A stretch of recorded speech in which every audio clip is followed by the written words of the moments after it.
The Constitution of India, Preamble. We, the people of India, having solemnly resolved to constitute India into a sovereign, socialist, secular, democratic republic and to secure to all its citizens justice, social, economic and political, liberty of thought, expression, belief, faith and worship, equality of status and of opportunity, and to promote among them all fraternity, assuring the dignity of the individual and the unity and integrity of the nation. In our Constituent Assembly, this 26th day of November 1949, do hereby adopt, enact and give to ourselves this Constitution.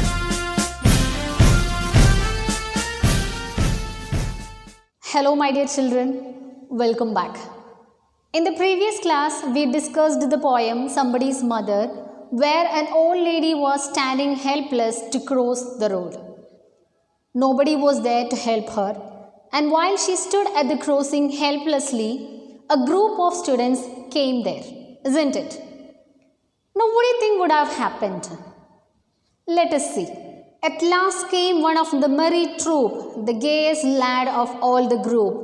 He paused beside her and whispered low, I will help you across if you wish to go. Her aged hand on his strong young arm she placed, and so without hurt or harm he guided her trembling feet along, proud that his own were firm and strong. Then back again to his friends he went, his young heart happy and well content.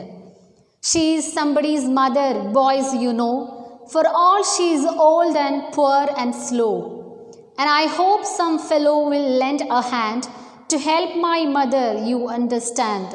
If ever so poor and old and grey, when her own dear boy is far away.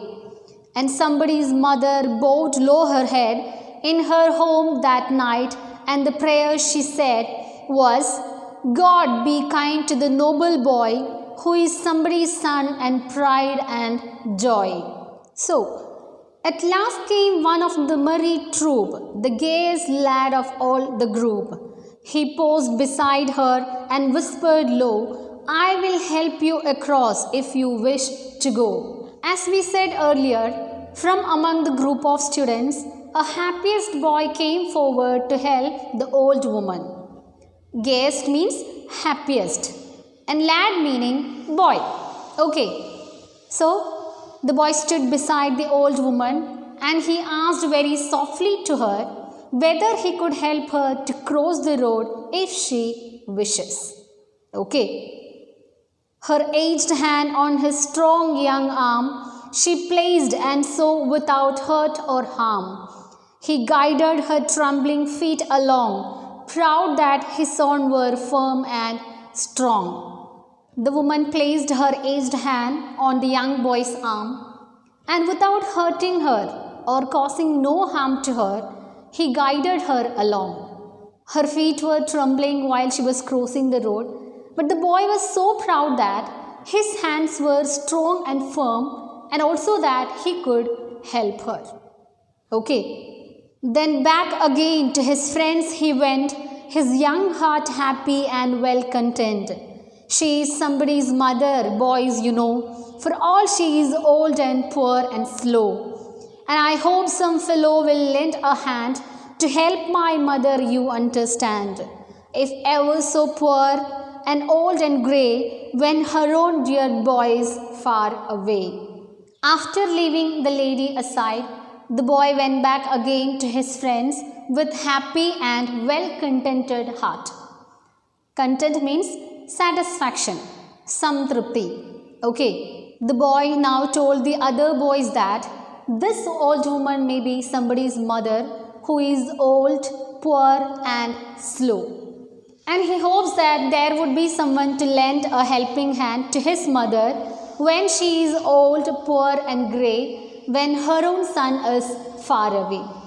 Okay. And somebody's mother bowed low her head in her home that night, and the prayer she said was, God be kind to the noble boy who is somebody's son and pride and joy.